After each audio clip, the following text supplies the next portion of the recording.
ಎಲ್ಲರಿಗೂ ನಮಸ್ಕಾರ. ನಾನು ಅಖಿಲ. ಇವತ್ತು ನಾವು ರುಚಿಯಾದ ಮತ್ತು ಆರೋಗ್ಯಕರವಾದ ಪಾಲಕ್ ಸೊಪ್ಪಿನ ತಂಬುಳಿಯನ್ನು ಹೇಗೆ ಮಾಡುವುದು ಅಂತ ನೋಡೋಣ ಬನ್ನಿ.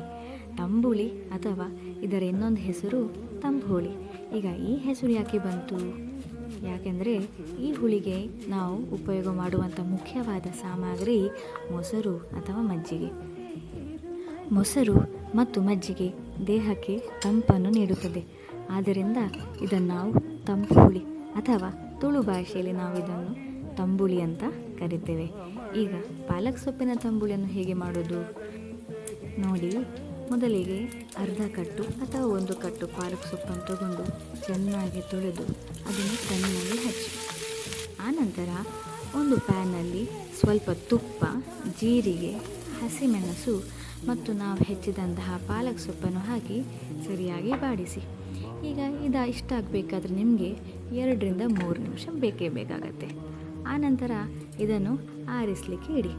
ಆಮೇಲೆ ಒಂದು ಮಿಕ್ಸಿ ಜಾರ್ ತಗೊಂಡು ಅದಕ್ಕೆ 1 ಕಪ್ಪು ತೆಂಗಿನ ತುರಿ, ನಾವು ಬಾಡಿಸಿದಂತಹ ಪಾಲಕ್ ಸೊಪ್ಪು, ಸ್ವಲ್ಪ ರುಚಿಗೆ ತಕ್ಕಷ್ಟು ಉಪ್ಪು ಮತ್ತು ನೀರನ್ನು ಬೆರೆಸಿ ಚೆನ್ನಾಗಿ ರುಬ್ಬಿ.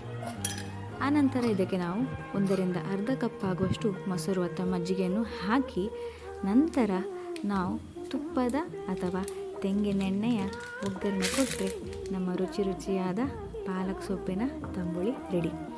ನೀವು ಇದನ್ನು ಮನೆಯಲ್ಲಿ ಟ್ರೈ ಮಾಡಿ ಮತ್ತು ಕಮೆಂಟ್ಸಲ್ಲಿ ತಿಳಿಸಿ ಹೇಗೆ ಆಗಿದೆ ಅಂತ.